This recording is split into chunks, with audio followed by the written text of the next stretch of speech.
Let me just thank, first of all, these two extraordinary women.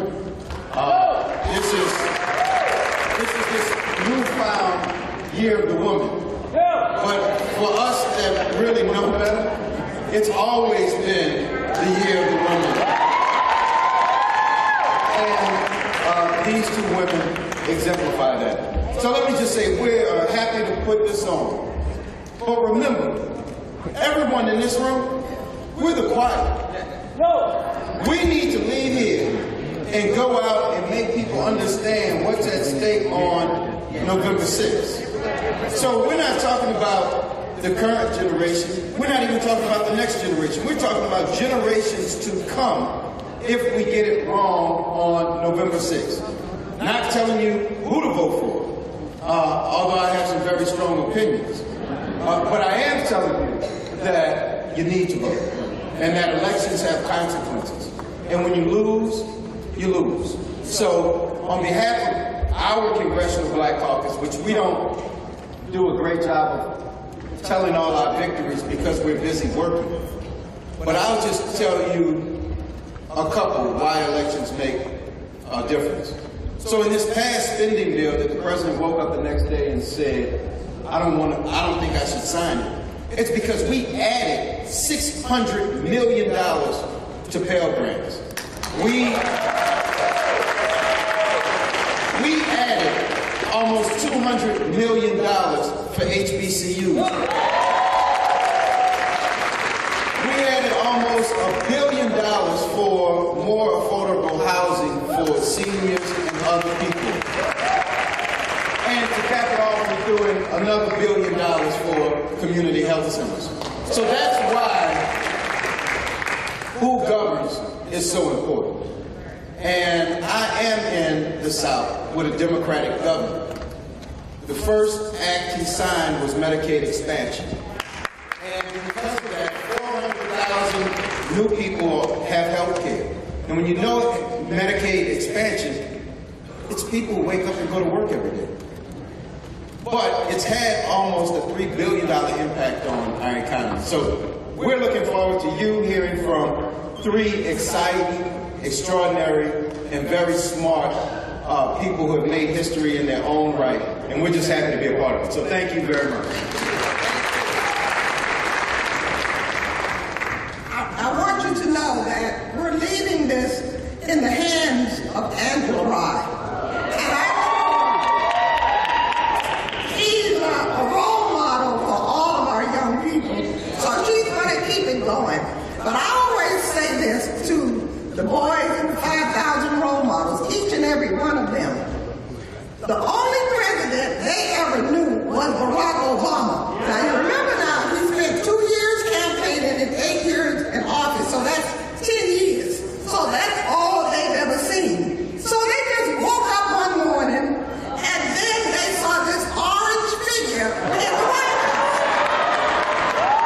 And all of a sudden, this year, moving forward into their atmosphere is a man we call Mayor Andrew Gillum.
Congressional. And she will start up as interim in a few days. Just give her a very big hand.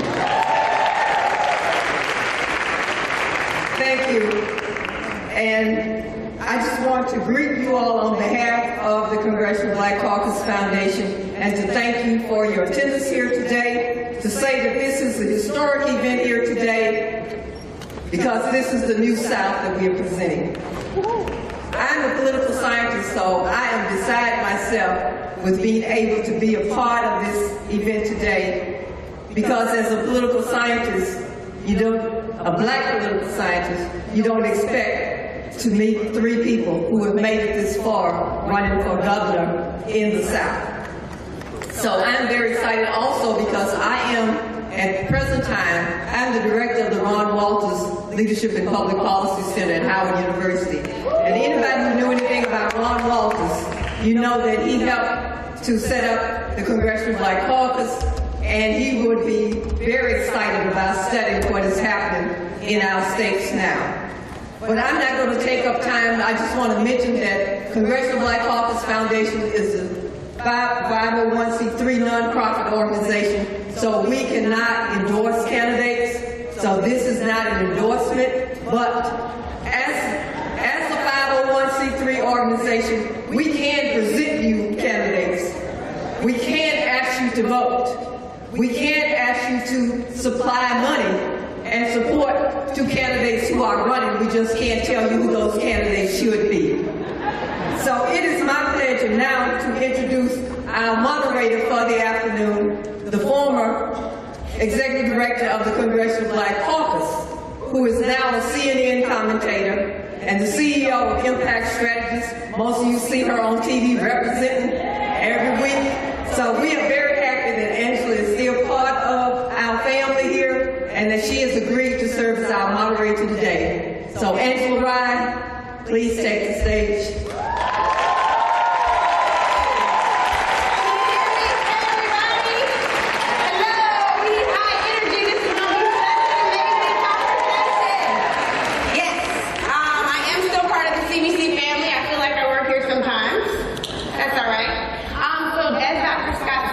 The Congressional Black Caucus Foundation is a 501c3 nonprofit organization, and they cannot endorse candidates.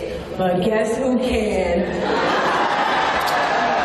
So yes, this will not be an endorsement conversation, but in case you missed it, I support all three of these gubernatorial candidates because their competition is just, it's absolutely no.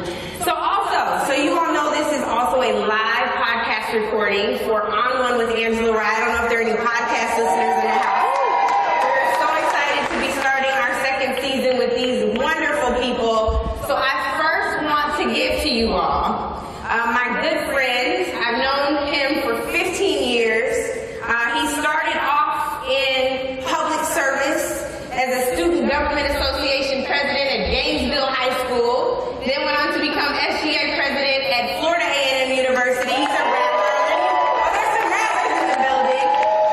Went on to become Tallahassee City Commissioner and now serves as the Tallahassee Mayor and probably will be, I would say, almost likely, I'll say, we'll go out and just go ahead and call him Governor Andrew Gillum.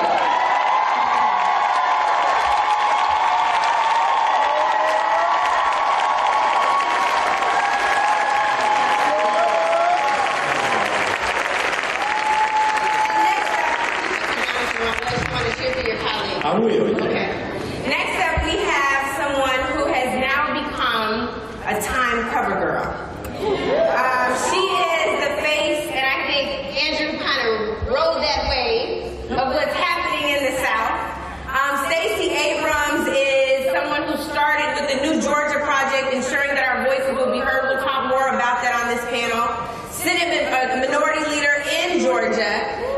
And then she went on to start running this campaign, talking to folks all over Georgia about the importance of affordable health care and signing folks up herself. She rolls up her sleeves and works every day tirelessly for us.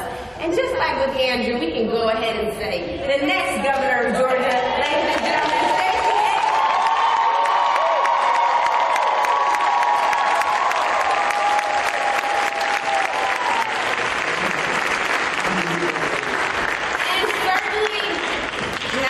least, but last addition to the panel is someone who we all saw really making change happen. First, as the NAACP president, he has a long resume that's amazing, probably the most unconventional candidate up there because he hasn't served in public service. But how many of us know sometimes that's exactly what we need?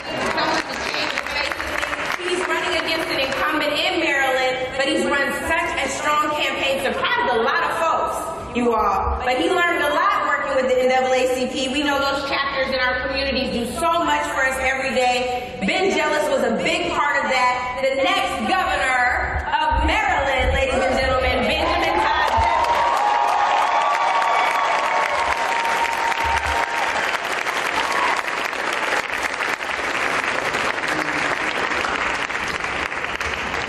All right, well, let's get started. So first, clearly, I missed the Ride the Blue Wave memo today. Nobody wanted to tell me that this was a crazy experience. They all have blue on in case you all are colorblind like some folks I know well. But I want to just start with something really simple, but I think it's an important question. And Ben, I really want to start with you because as I said in your intro, you're the most unconventional candidate. You don't come from, I'm a lifelong politician, no shade. It's good. I'm glad you started at Gainesville High School, Andrew. But why politics? Why politics for you and why now? When I left the NAACP and served as their youngest president, my blood pressure was 180. And I didn't realize I had undiagnosed sleep apnea. And I figured it out. My blood pressure now is in the 120s. And the uprisings happened in Baltimore right around that time. And I found myself in the neighborhood where my mom grew up. And I realized that I've been blessed most of my life to do the thing I was best at, which is to pull people together to get big things done. And now that I had my health under control, I needed to get back to it. And so I'm running for governor because it's time for us to finally fully fund our schools, to make sure that we all have health care and we can afford it, and to get our economy going again. And as somebody who spent the last 5 years since I left the NAACP investing in startups, I know that our state has a much more robust future. And I'm eager to see it happen sooner rather than later. Thank you. Why politics? Not why now for you, but why politics? How did you get dragged into this? So, first of all, I want to say thank you to Angela. Please join me in thanking Angela Rogers. So I grew up in Mississippi. I like to say I'm Mississippi raised and Georgia grown.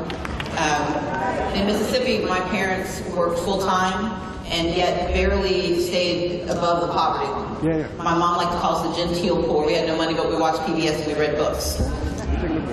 But my parents would make sure that we spent every Saturday in service. They would take us out to volunteer at soup kitchens and homeless shelters because they would say, look, having nothing is not an excuse for doing nothing. And that ethos has driven me my entire life, in part because I was really frustrated by the fact that my parents and my 5 brothers and sisters and myself, that we were the social action force for Gulfport, Mississippi. I'm like, this is very inefficient. Shouldn't someone else be doing this? And my parents said, that's called government. Government is supposed to do more to provide access, because I personally believe poverty is immoral, it's economically inefficient, and it is solvable. And that has to be how we're going to do it.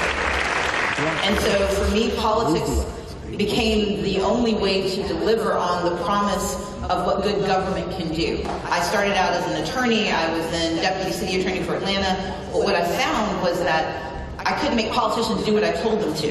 And so I became one myself. And the more I did that work, the more I realized that the job that can transform the lives of the incarcerated, the lives of the poor, those being pushed out of their communities by gentrification, those who haven't had health care in their lifetime, those who want to start a small business but can't get access to capital, all of those solutions rest in the hands of the governor of the state, and I want to be the person who delivers those solutions for Georgia.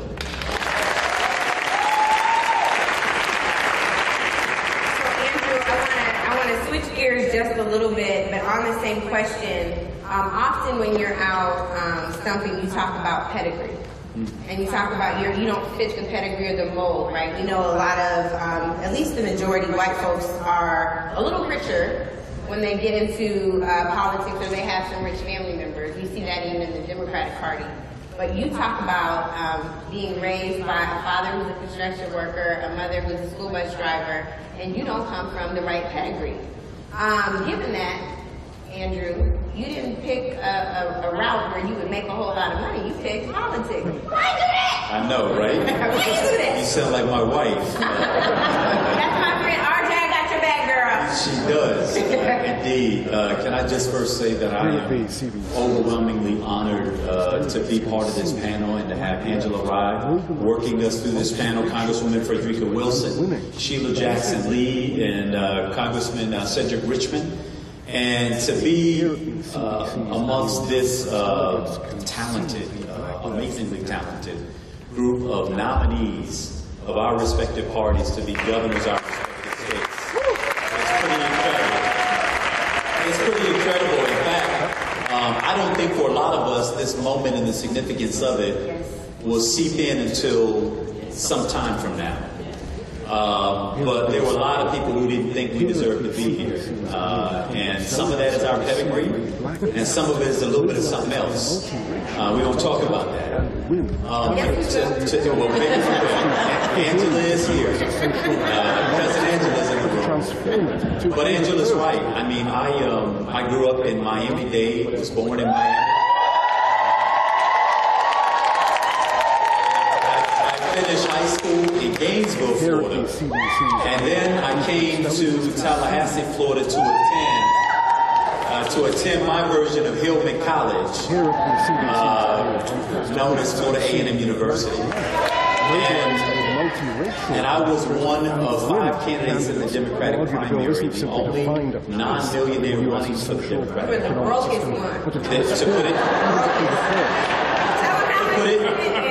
To put it differently, I was a broke one. In the race, we spent about $6 million to the combined spending of my opponents combined of over $90 million. And we ended up winning that race. Don't let anybody tell you.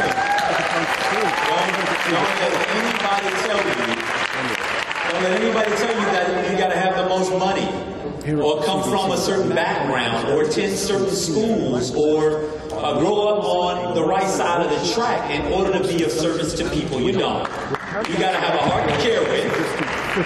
You got to have a willingness to make a difference, and you got to have a plan to get something done for somebody other than yourself. And that will take you a great distance. I think what voters saw was that I was willing to engage authentically, that I didn't have much to lose, and therefore I could run as myself. I didn't have to compromise my values. I didn't have to worry about somebody being disappointed because they had no expectations of me to begin with. Just had to be me. And I just got to tell you that there's liberation in that. There's freedom in just being able to be yourself. And I think that made all the difference in the world for us in the primary. And I believe that that will be the ingredients that will get us across the top on November 6th to become the next president.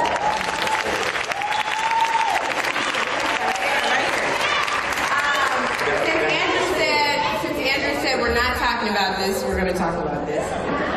I want us, in our authenticity, to talk about some of the barriers that existed even in the primary, because I think it's important that Stacey's already laughing. I don't know what you're about to say. I think it's important that the party, this blue wave that's supposed to happen, understands this formula. And what I mean by this is you have 3 black gubernatorial candidates who were told they could not win, who were told they didn't have enough money, who were told they didn't come from the right pedigree, who were told their daddies were whomever and so they should be next, who were told that we're going to run white Stacey over black Stacey, and so on and so forth. And so just for a moment, I know we have to unify, but in order to unify, first you got to tell the truth. So, to this very black room, I want you all to talk a little bit about what a winning formula looks like, even for statewide office, because as Andrew says it, I think best, it doesn't have to run as Republican light. So can you talk a little bit about your platforms and even some of the things that the party would have said, don't stand on that. Standing on that means you'll lose, stand your ground. Other things that you all are standing on and will continue to stand on going into the general. Sorry, it's kind of a speech. It's my soapbox question now. So I'll start. As Angela pointed out, I did not look like my opponent, although we shared the same first name. And at Netroots Nation, I made a comment in my speech. Look, I didn't have to change my hair, my skin color, or my gender to become the next governor of Georgia. And the importance of that is, look, I have natural hair. Since we're on a podcast, I am of a very rich brown hue.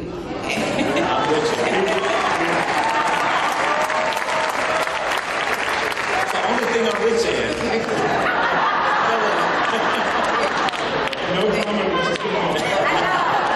But you know what, man? We're still really black on the inside.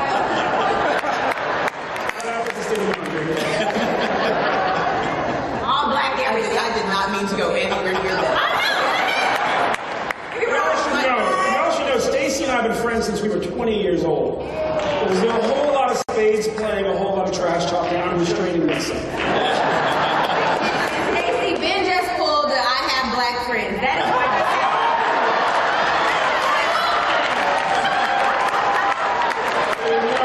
I've been waiting to pull my black card just up to get president. I have some training, so I'm going to get back to this subject. So, but the reason this matters is that, you know, certainly running as a black woman in the Deep South, running for an office that no black woman has ever held, led a great deal of the traditional Democratic apparatus to assume I could not win. And then I exacerbated by talking about my brother who is in and out of prison and has bipolar disorder and needs help and needs support from our state. I've talked about the fact that I am broke. I actually make a pretty good living, but I'm responsible for my parents, for my niece who my parents adopted when she was 5 days old, for my grandmother who lives with them, and I owe the IRS $39,480. But I talk about it because you cannot have a conversation about how we help working families take care of themselves if you don't know what it means to do.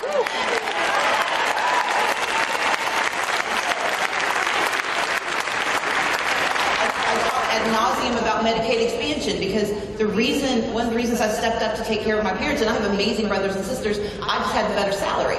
And we know that when one of us gets a job, we all get a good job.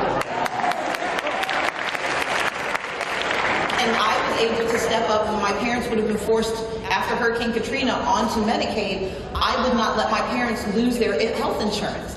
And I've become their primary source of revenue outside of, you know, the jobs that they've had. And my parents are Methodist ministers now, so they're like permanently poor.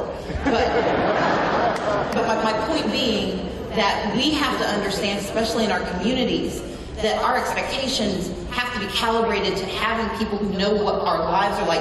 You cannot solve a problem you don't understand. And while we don't have to have the exact same problems, we have to acknowledge the authenticity of the challenges we face, and you have to have solutions that are actually achievable in order to solve them. But what I think both Ben and Andrew did so spectacularly in their communities and in their campaigns is not only talk about the problem and talk about the solution, but we may not have the pedigrees that they expect, but we have the credentials for solutions that no other candidates like us have ever had.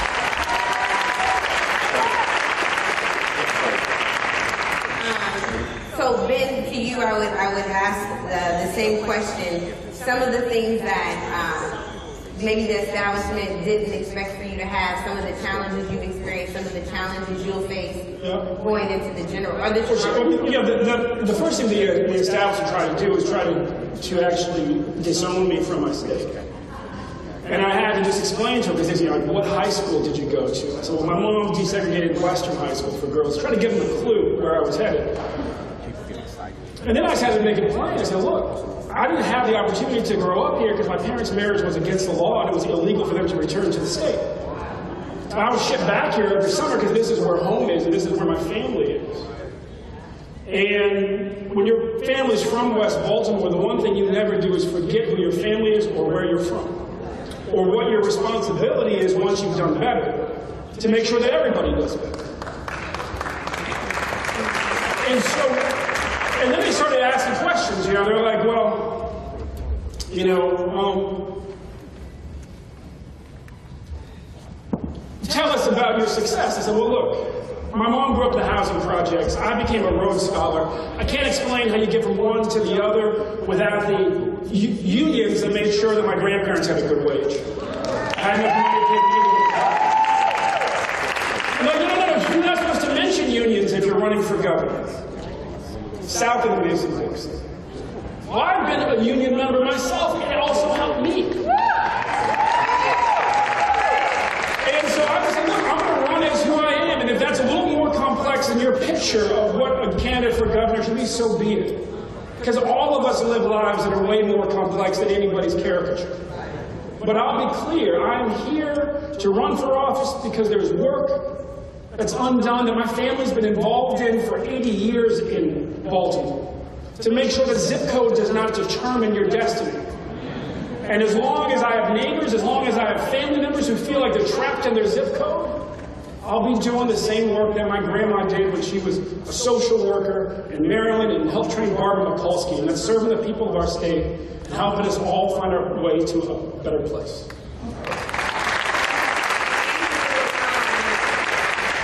There was a point in your campaign where another young black man was shot in Florida, Marquise McLaughlin. And you started hammering hard on the importance of a state of emergency or emergency stay on the Stand Your Ground law and how important it would be for you to repeal it as governor. There are a number, yes.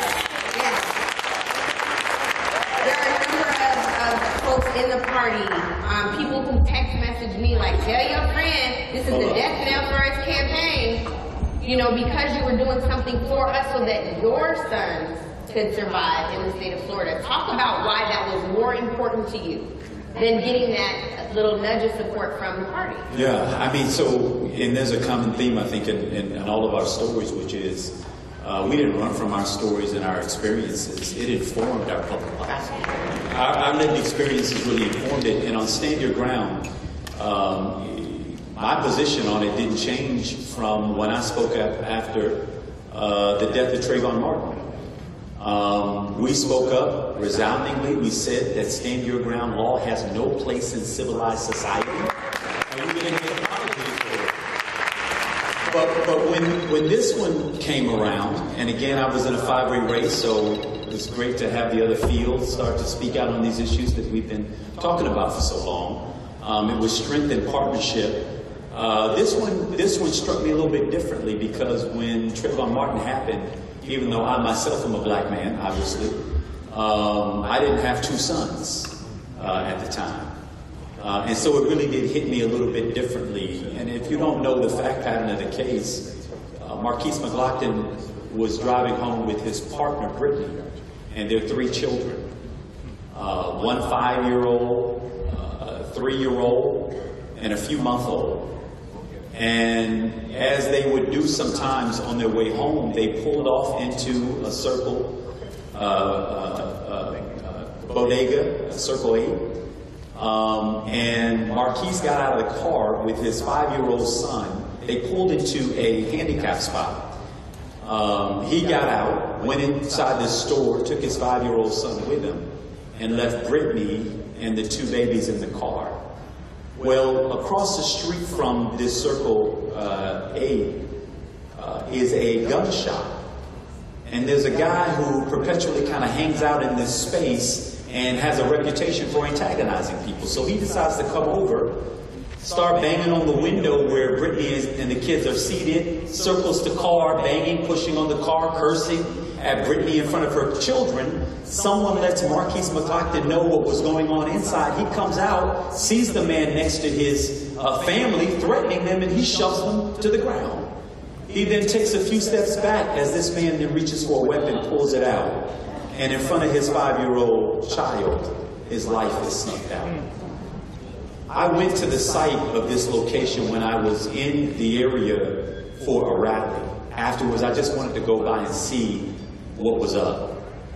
And while I was standing there for probably 15 minutes, no less than 2 or 3 cars had come and pulled into this same handicapped spot where the blue paint had been kind of erased away, you could tell that this was a ritual, not necessarily judging right or wrong, that so many times people had probably done before.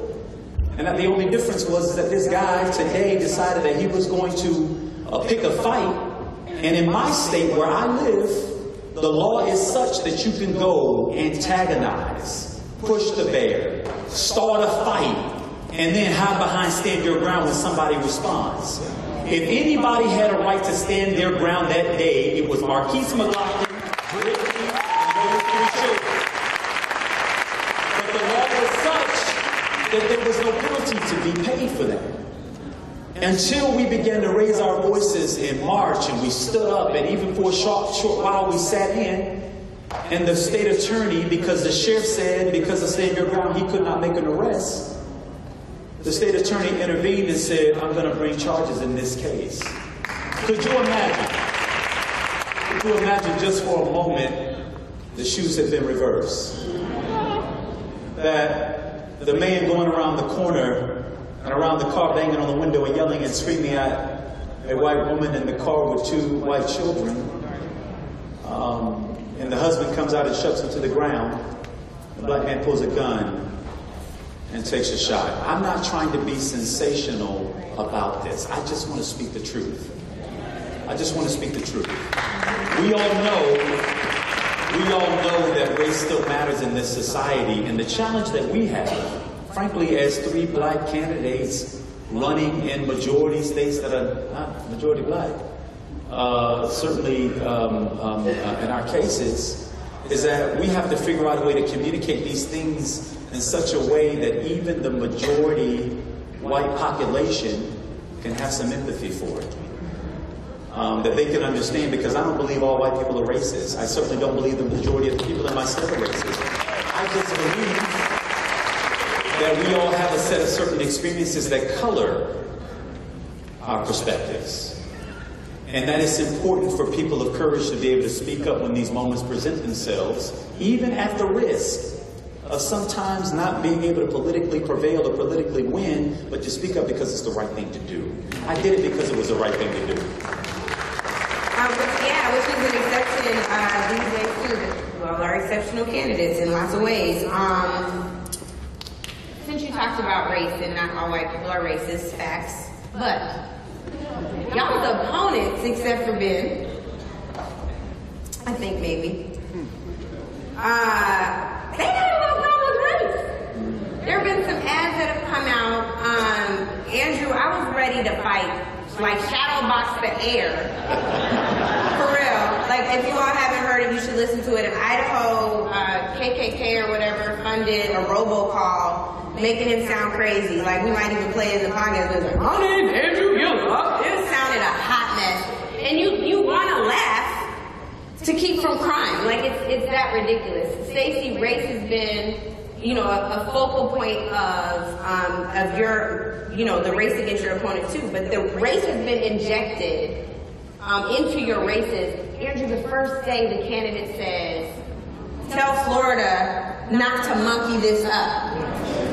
And they're like, people always say that. No, fool, they say monkey around.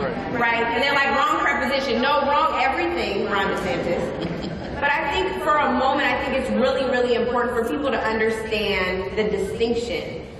Stacey, for you in particular, I want to start with you, Andrew, because you just finished. The race is neck and neck.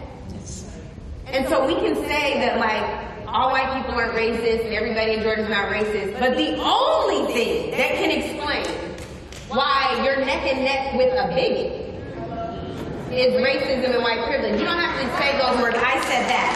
So let's let Stacey answer this part. Because I think it's important. Like, we're not going to ever get to move forward as a country from racism and the vestiges of slavery until we really take this head on. Here's how I think about it. Race is a marker. We use it to tell ourselves stories about who we are and the people we're around. We do the same with gender, and when race and gender are intersected, the stories become even more complicated on both sides of the gender conversation. I do not assume that every aspersion cast on me by my opponent is based in race. But I know that when you have a tap dancing icon in the commercial against me, that you could have picked a ballerina, you could have picked somebody doing merengue, you picked a tap dancer. And there was something implicit in what was done that either calls to what you think or calls to something you haven't examined. And part of the challenge with the conversation of race is that it imputes, as Andrew just eloquently laid out, it is imputed into so many other decisions that we make. We have conversations about race when we never use the words. And when we have policies that aren't grounded. So an example for me is, one of the things I'm pushing is for a $10 million small business financing fund. Georgia has a lot of laws on the books that allow for minority contracting. And yet 1% of the contracts go to minority firms in a lot of different ways. You have to kind of take Atlanta out of the picture. Part of the challenge there is that a lot of these minority firms can't get the contract because they can't get any capital. Yeah. Well, in the Great Recession, Georgia lost more banks than any other state in the nation.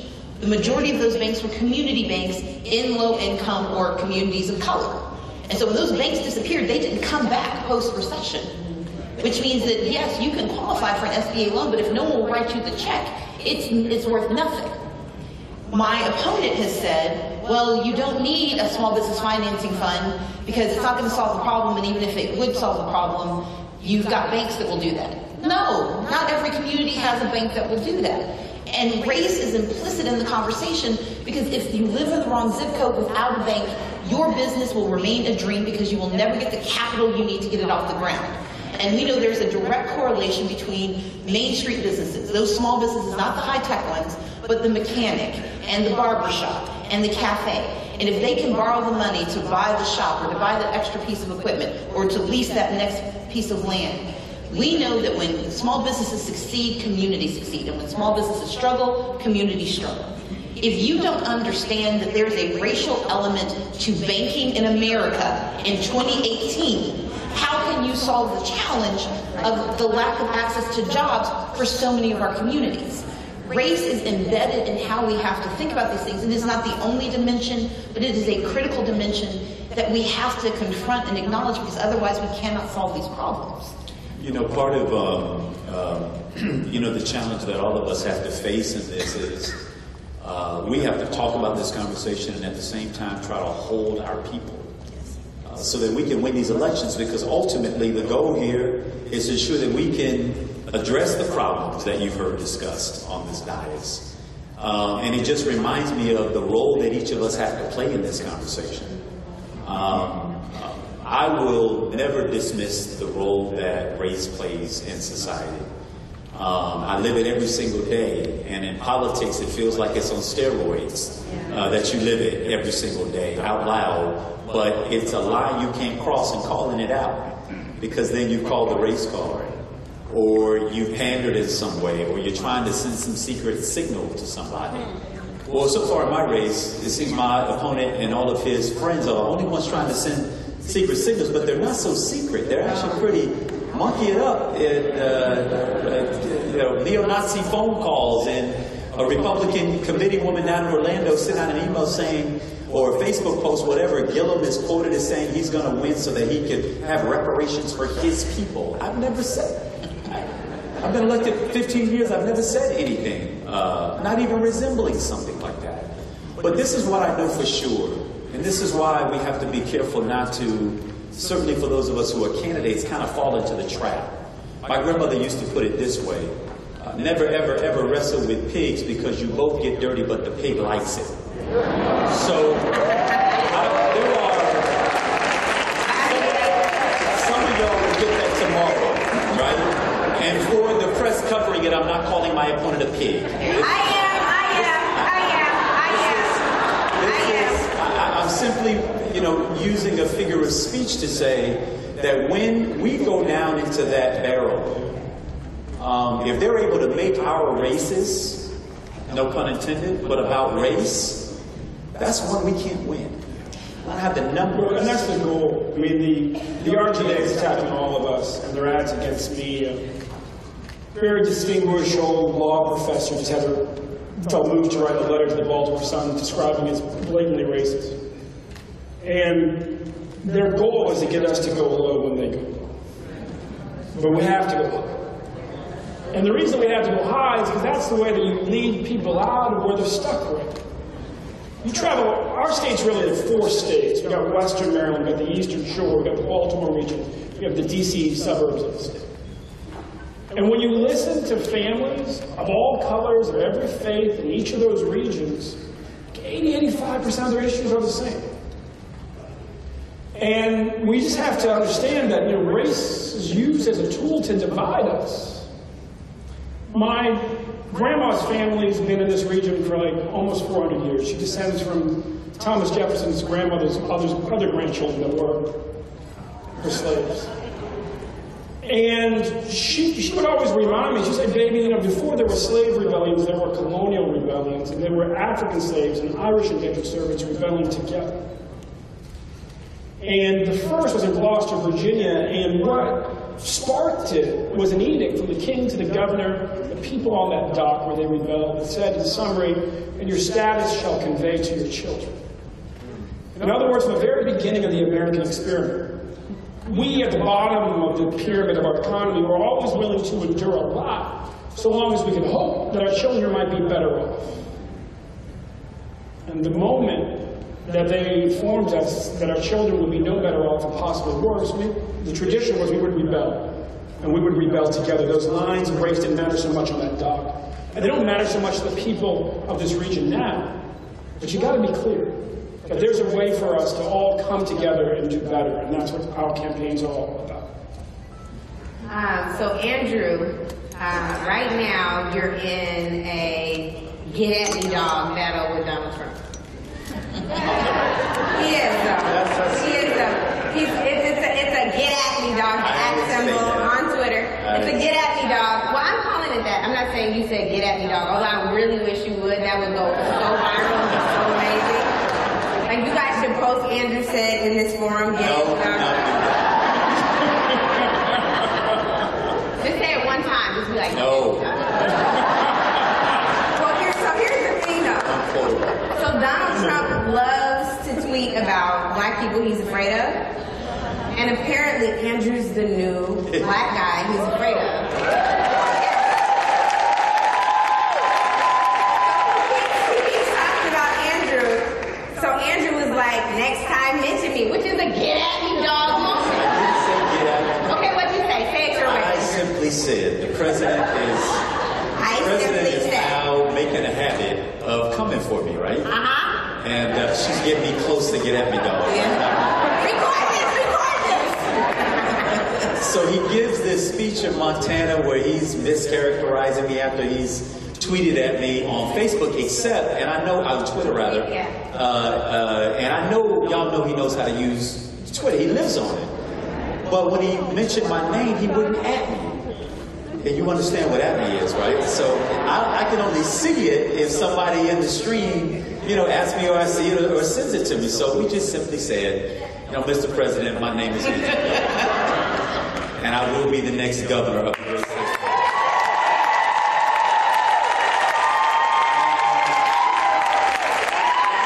And the next time that you mention me, just at me. Which is what?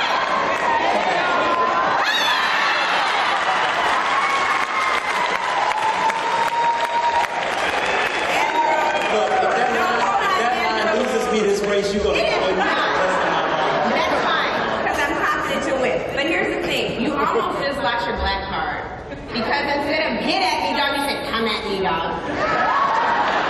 Look, he's reaching across the aisle.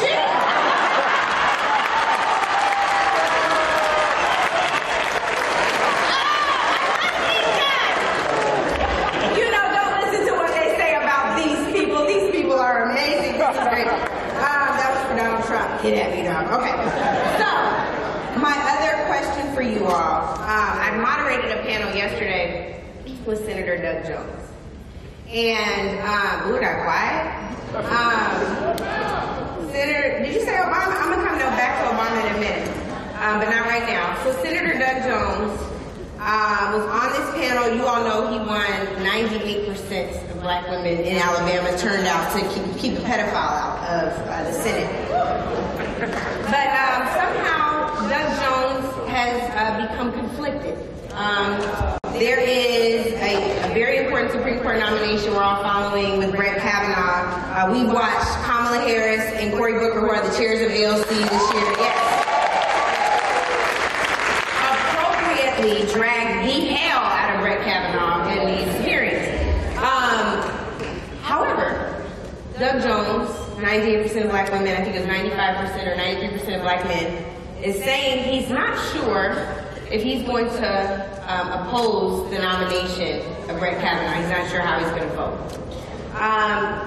Sitting up here with you all who are authentically yourselves, know how you ran in the primary, know how you'll run in the general, because you're not going to change for anyone. What would you say to someone who won statewide with so much support from black folks like us about Brett Kavanaugh? Like, what would you say to Doug Jones? Senator Doug Jones, what would you say? Look at you, Ben. What's that face? Well, you know. Ben was saying, are you kidding me? What are you doing? Doug Jones only has a seat because of the Voting Rights Act. Doug Jones only has a seat because of the Civil Rights Movement. Doug Jones is in his seat to do right by all the people of Alabama.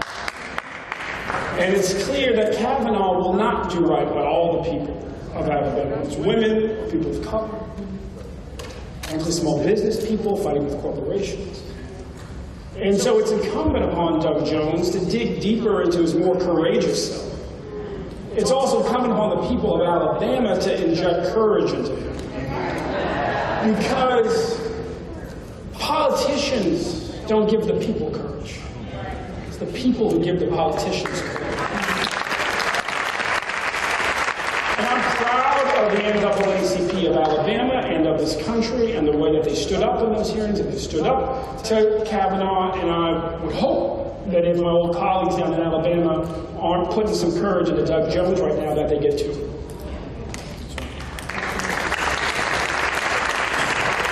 You know, Yeah, sorry, Andrew, because I said 98% of black women. Come on, black women, tell us what he means. No, I completely agree with Ben. I would say this. There is something unique about the Deep South. You know, my colleagues, you know, there's Maryland, there's Florida, then there's the Deep South. And Alabama, Mississippi, Georgia, Louisiana, special. Northern Florida. You can give them Northern Florida. I know. As long as it's Florida, it's Florida. But here's what I mean. The concentration of ignominy, the poverty, the racism, the lack of access, the amplification of every evil that happens in the Deep South cannot be ignored. And Doug Jones knows this because he fought against it. And I think Ben is absolutely right about injecting courage, but there's also the responsibility of remembering how you got where you are. Yes. And as a black woman who helped drive support to Doug Jones from Georgia, I recognize the tendency to want to not to create waves or to respect the process. But the process has been revealed to be deeply flawed and wholly, and I think completely inauthentic. Yeah. This is a man whose entire whose entire judicial record rests on questionable facts. And he has very clearly stated he has no interest in maintaining the very lives that helped put Doug Jones into office. I've met Doug Jones. I like Doug Jones. And I want to continue to stand with him because in many ways he is exactly what Alabama has to have. But we cannot live on memory. We have to live on progress. And there is no progress to be made with the confirmation of a man who will strip the rights of women from them, especially black women who are hanging on to reproductive rights by the very thinnest of nails. That cannot be allowed. So I align myself with the comments of my colleagues, but what I was going to try to relate this to is the fact that Senator Jones is, I think, in some ways operating from the old playbook around electoral politics. And it's the same playbook that has been pervasive, I think, in our states. The going philosophy is in order to win, you got to be Republican light. In order to win a state like any of ours, you can't talk too much about poverty, about criminal justice reform. God knows, avoid entitlement at every opportunity. Don't get too close to this demographic or that demographic, that you kind of have to walk this straight, not too controversial line, if you will. And I think what we're trying to prove in our races is that you can talk about poverty and criminal justice reform and paying teachers what they're worth and corporate tax rate and all of these other issues that frankly matter. And guess what? You give voters a reason to go out and vote for something and not just against something. Right? And I think that's where that's how we're going to win. And I believe we will. The way we are going to win is by going to voters and telling them that not only do we see them and that we hear them, but we have a plan to do something about their condition, their situation, their circumstances. The candidates that are the ones that have to play these close margins, who have to be unoffensive and basically shrink from who they are playing with the marbles that are on the table. We're trying to bring more marbles to the game. By bringing and engaging those voters who, between 2012 and 2016, we had what? How many tens of millions that didn't vote? Between 6 million. There were 6 million fewer voters in the 16 elections than there were in the 12. Fewer than half the people in this country are voting. Now I have to believe that part of that is they're not seeing themselves reflected. They don't hear the issues that they care about. They don't trust the elected officials who are before them to deliver on the promises that they're making. And so they choose not to turn out. And some of that might be is that the difference between the Democrat and the Republican are so minuscule that you might as well let it go. There'll be no difference. And so we're actually running on a belief that if we say who we are, what we believe, even for voters who don't agree with us 100% of the time, they'll be with us because they believe we believe in what it is. One example of that, I talked about gun safety and responsible gun ownership. And I celebrated the fact that I've only gotten D's and F's from the NRA. But I also told them, look, I learned how to shoot a shotgun from my grandmother, my great-grandmother, Moo Moo. I know how to shoot a shotgun, which means I know you don't point it at someone in a commercial. I know that your behavior... Her opponent did that. Yes. But a lot of folks, in fact, it is a constant conversation that I am breaking all of the rules of being a Southern Democrat by talking about gun safety. My question is, why aren't you? When children have to be in active shooter drills in America, I was in Dahlonega, Georgia, which is no one's example of a liberal bastion of anything, for the March for Your Lives. And when I'm there, this woman comes up to me and she takes my hand, and she's a middle-aged white woman, and her husband is standing behind her silently, and she keeps letting people get in front of her, and finally it's just me and her husband. And she takes my hand and she squeezes it, and she tells me that her daughter was at Georgia Tech, and she got a call from her daughter saying she was depressed and that she was just anxious, and she really needed to talk to her parents, but they weren't there to get the message. And then she left her dorm and she walked the 3 blocks from Georgia Tech to a pawn shop where she bought a gun. And because Georgia doesn't have a waiting period, before her mom and dad could get the message and drive the hours to get to her, that young woman killed herself. And her mom is holding my hand, squeezing it, saying, please God, be a governor who will do this and will save someone else's child. There is no lack of humanity in saying that we can pass smart gun laws in the United States.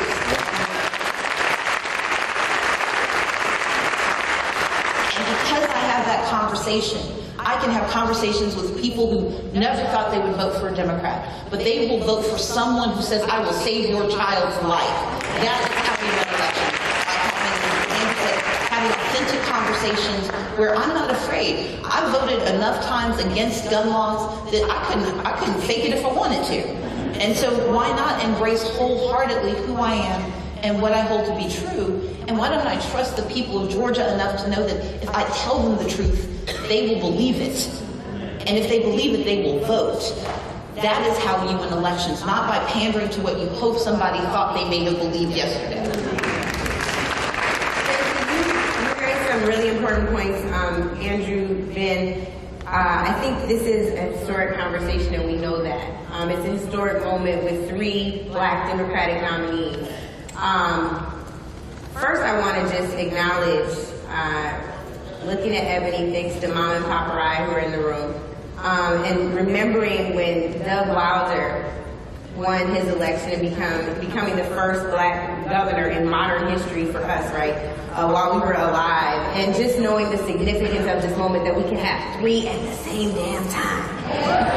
You know, like that is such an incredible, awe-inspiring thing. And so I want to know from you all. Don't say it too loud. What? 3 all at once. Get at me, dog.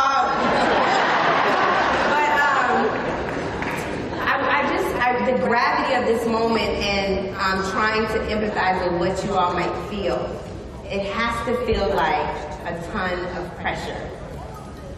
The community is counting on you because we got a fool in the White House. Y'all also got some fools for some opponents, though.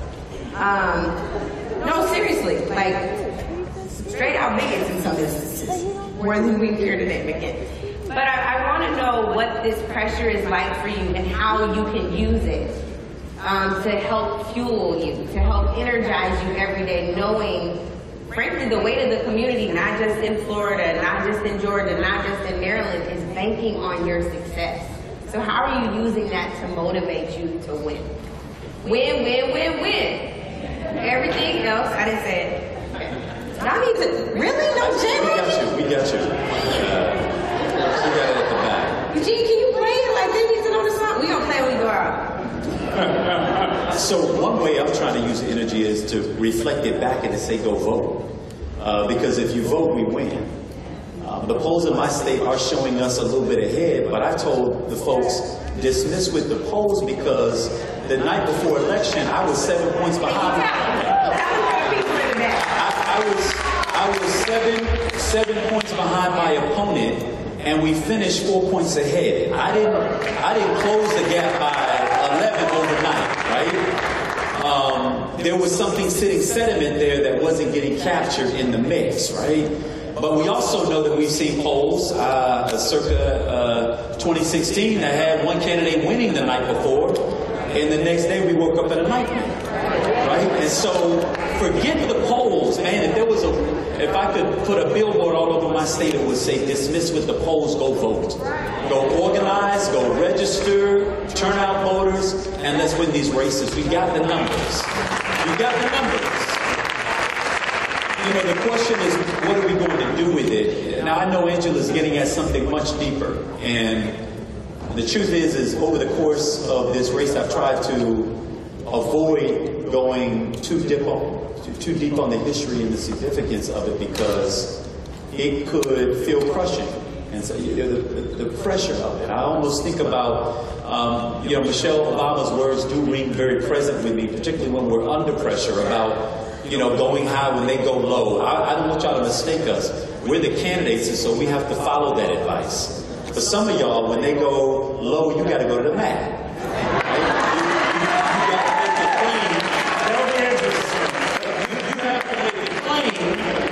What is acceptable and what lines will not be crossed in these races. Wait a minute, Andrew. Just so we're clear, because we don't believe the polls, but we do believe in a big focus group like this. How many of you all will go to the mat if somebody gets at them, dog?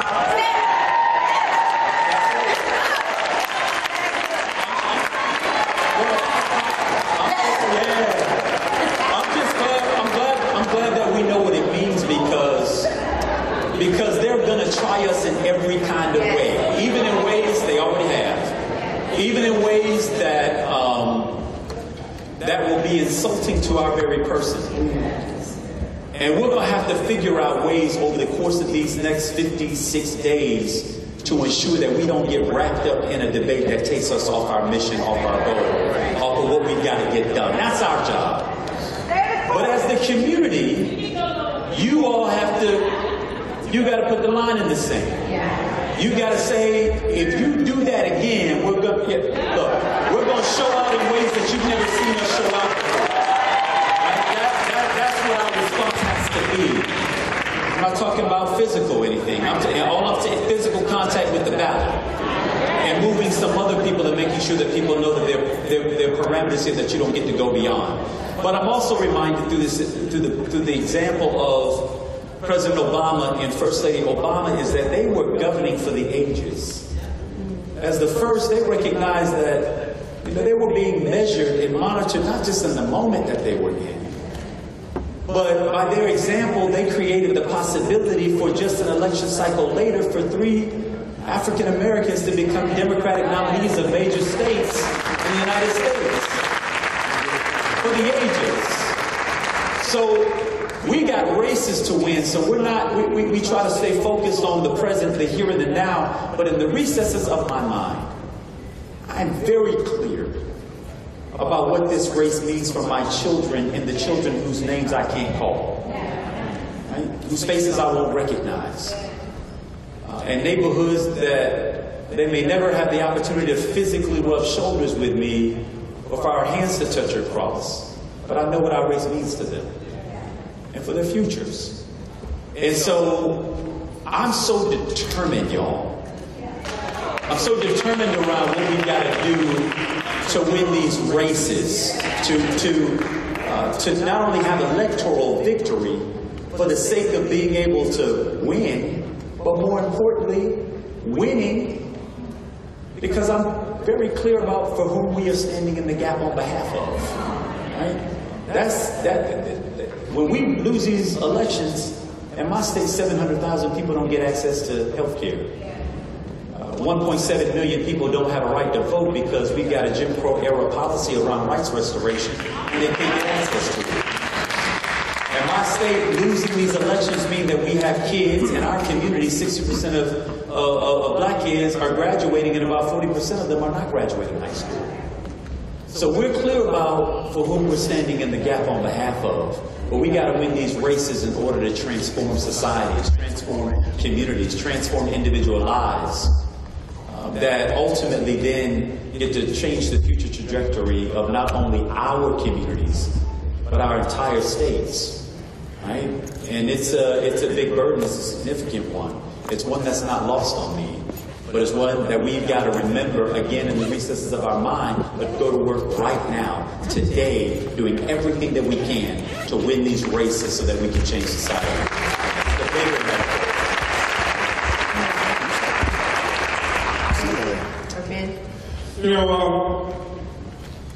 1988, I was 15 years old. I was a precinct captain for Jesse Jackson. 2008, Buddy of mine and I, we raised about $12 million to help Obama win the primary states. Here we are in 2018. And it's clear that we stand on the shoulders of a lot of folks who have come before us. I was on the phone with Deval Patrick the other day. And Deval talked about the greatest introduction he ever got was from Doug Wilder, who simply said, there's not worth much being the first unless there's a second.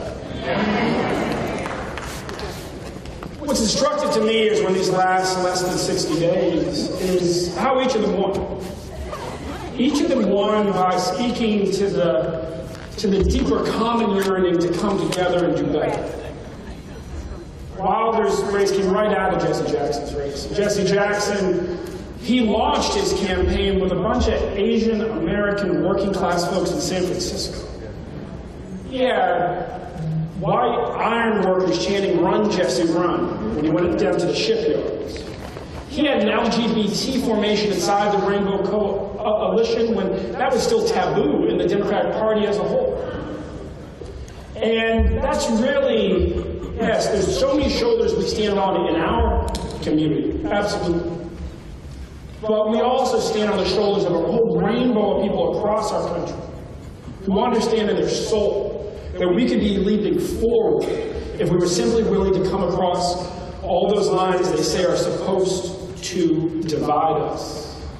I don't think it's any mistake that we're all Generation X, or Andrew might be on the borderline, I'm not sure. But we grew up as part of a generation where we were blessed to simply be more inclusive than any generation that came before us. And also see example after example from Doug Wilder and David Dickens and Harold Washington all the way forward. And that's why I want to take a moment also, just to, because I did at the beginning, just to say thank you to the congresspeople who spoke before us, Congressman Wilson, Congressman Jackson Lee, Congressman Richmond, and also Dr. Elsie Scott. She stands on the shoulders of a guy named Ron, his name just went out of my head, Ron Walters. Ron Walters, when Stacey and I were 20 years old, we were speakers at the March on Washington in 1993. A guy named Derek Johnson that runs the NAACP took me over to meet Ron Walters. Ron had been architects for all those campaigns in 88 and 89. And he made it clear then, 25 years ago, that all our generation needed to focus on was leading this country, leading our states, leading our cities, because the voters were way ahead of where the politicians were. Dr. Walters was right. He's no longer with us. I want to thank Dr. Scott for continuing his tradition. Thank him for all he did in this town, at Howard University, at the University of Maryland, to inspire generations of folks. This country has no idea just about what's about to happen as far as the transformation of leadership. We've had the first trans candidate win in Maryland, first trans candidate win in Virginia. They stand on Doug Waller's shoulders too. And we stand on their shoulders. Because our country is healing right now. Even as Donald Trump tries to divide us, let us never forget that he represents a minority of the country, a backwards way of thinking, and we represent the majority of the country that's intent on going forward.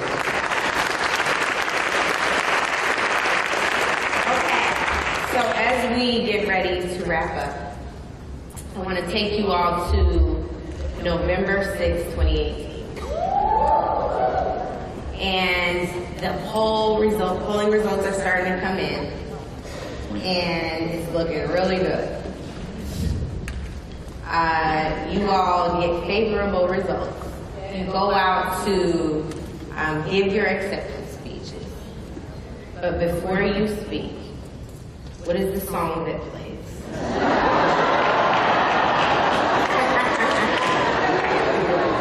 And don't just name the song, give us a little bit, since they think we tap dance anyway, Stacey. Give them a little bit. I'll start. It's going to be Amazing Grace. And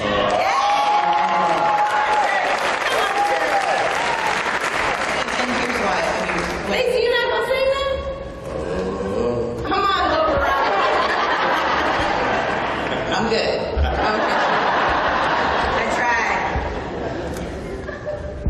So I grew up in the church. My parents, before they became ministers, they were just always preaching.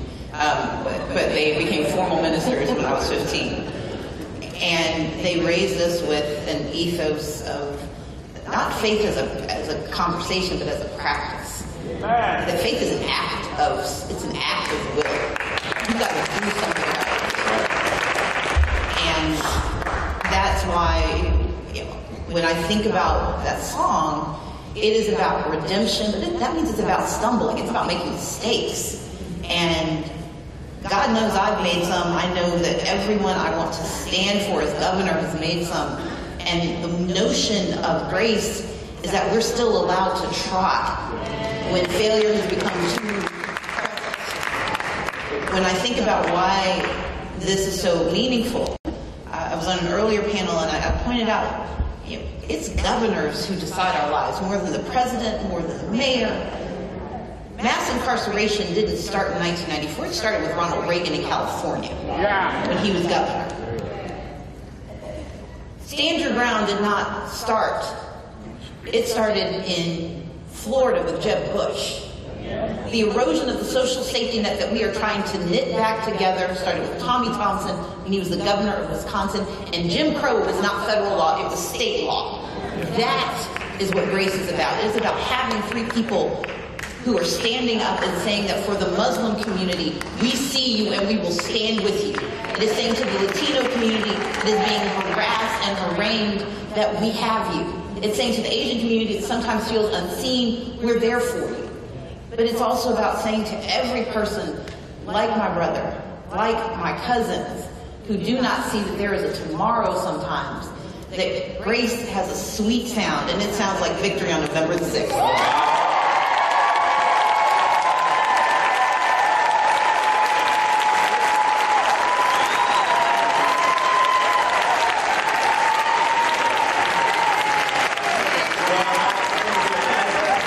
I so hate to take this secular. I'll bring it back to the church. My theme song's gonna be "Walk It Like I Talk It."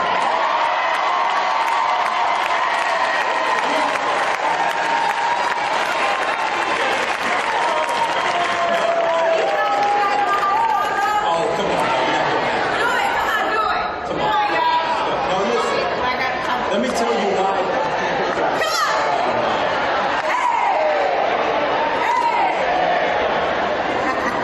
So, no, the truth. How you gonna say walking like I say, calm down, guys? Second black card revocation moment of the day. But walk it like I talk it, and we just sort of accidented upon that over the course of the trail. We were in a debate, and everybody's talking around in circles, and I was trying to think of a way to communicate the essence of who I was without having to do a diatribe. And I just said simply, I walk it like I talk it. And part of it sounds obviously real silly, but part of it for me is when we talk about access and affordability to healthcare for all. For me, that's not a talking point, because I knew what it meant to wait for the mobile dental clinic to come through the neighborhood in order to have my teeth cleaned. When I talk about people being able to work one job instead of multiple jobs as a way to make ends meet, I'm reminded of my mother, who was a school bus driver, my dad, who was a construction worker, and when Florida got rid of mandatory summer schools, my mother became a presser in the dry cleaners. And then she would clean houses on the weekend. I remember watching my mother and father trade between which bills they could pay before something got cut off. When I talk about education and paying teachers what they're worth, I'm constantly reminded of the words of the educators that I encountered along my way, who told me I could when I thought I had reached my limits. The ones who told me that they thought I was smart and that I should take honors or AP courses. These are the people who, in my opinion, do the most difficult work that exists on earth. Amen. The shaping, the molding, the inspiring the minds of our precious gifts of our children. And so I think part of the secret, if there is a secret as to why we were able to break through all the noise in our respective primaries and are now well positioned to be governors of our respective states, is that, yes, we walked it like we talked it, but more than anything, it is that this is a real lived experience. We don't need anybody to do a poll. We don't need a messaging expert. I don't need somebody to hold a thermometer up to the air and tell me what the temperature is. It's too hot. I know it's too hot, but I know it because I've lived it. And once you've lived it, you can't tell me anything. Right? And that's the kind of, I think, fervor and passion and lived experiences that are going to be required, because we're going to run up against some obstacles as we seek to govern. And if we can't remind ourselves of why we are here, or why we are so fully committed to this work, and we can't access that in our hearts and in our minds and our memories and our family and our stories, man, we don't stand a chance up against the opposition, who is prepared to be obstructionist. We'll have to tap into that to push past that. And so, walk it like I talk it is what it is, and I'm not dancing up here on the stage. I call this next commercial. Okay. Yeah. Ben, back. Yeah, back to the church. Out of the Miami clubs. Back to St. James Church in West Baltimore. I was so surprised when you said Miami, how much of this crowd went crazy? It's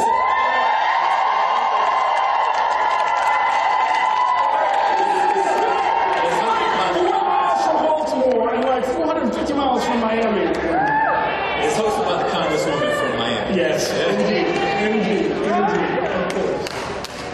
No, look, there's a song that I'll be playing backstage as I'm getting ready to walk out. It'll be This Little Light of Mine.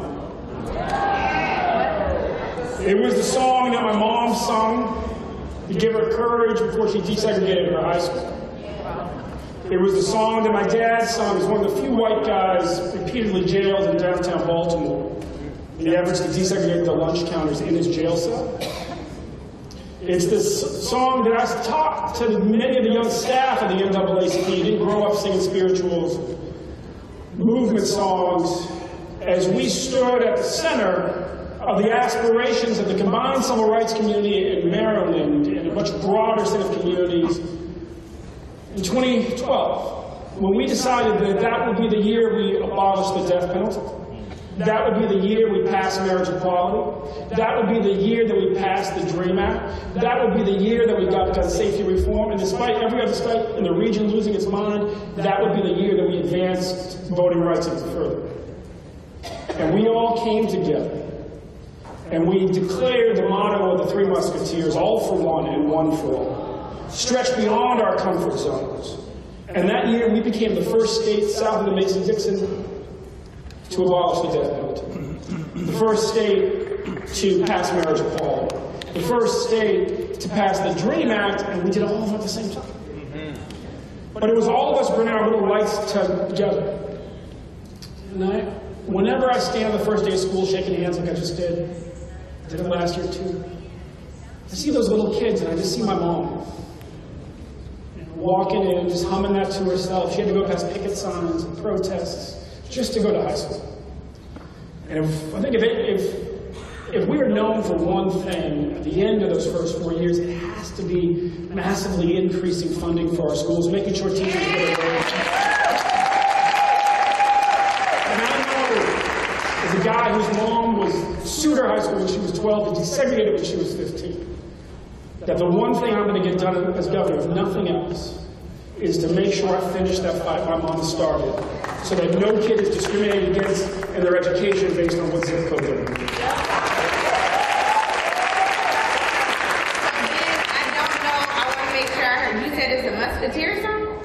This Little Light of Mine. This Little Light, okay, I didn't hear he was turning down, he was preaching that way, I didn't hear him this way.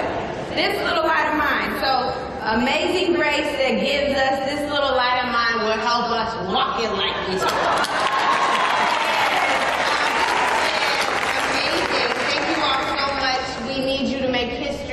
For the culture. And we are with you. We are going to fight for you.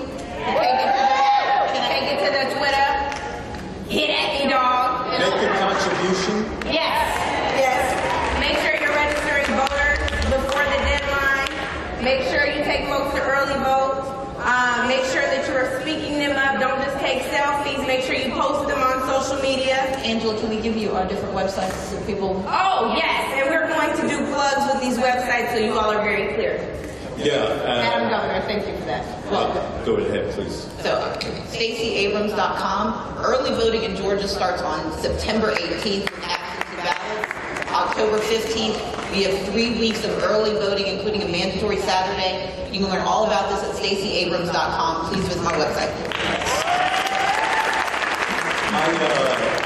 My website is AndrewGillum.com. Please go and get $5. Not a lot to ask. If you have capacity for more, my mother is on an automatic deduct of $20 a month. And sometimes she goes out to 15 when she gets out of budget. But I say that to say that it doesn't matter the amount, sow a seed. Yes. We can't run these races on good ideas and hope alone. We need support. Early voting for us is 10 days out from the election, but we're encouraging everybody. Even if you're a student here in D.C., but you live in one of our states, vote absentee. Encourage folks to get their absentee ballots, turn those in, and then obviously vote early so that on election day you can move more and more and more people to the polls on November 6th. My site is benjealous.com. As Andrew said, please come and give. Our average donation last quarter was $42. We take 0% of our money from big business or corporations or corporate PACs. We are the People's Campaign. We depend on your support. And I would encourage all y'all found your way to DC now. So I'm hoping you can find your way to Maryland the weekend before November 6th and help us push out the vote. And if you can't get to Florida, get to Georgia. The only way that this happens is we push the people out to vote. We vote, we win. Yeah.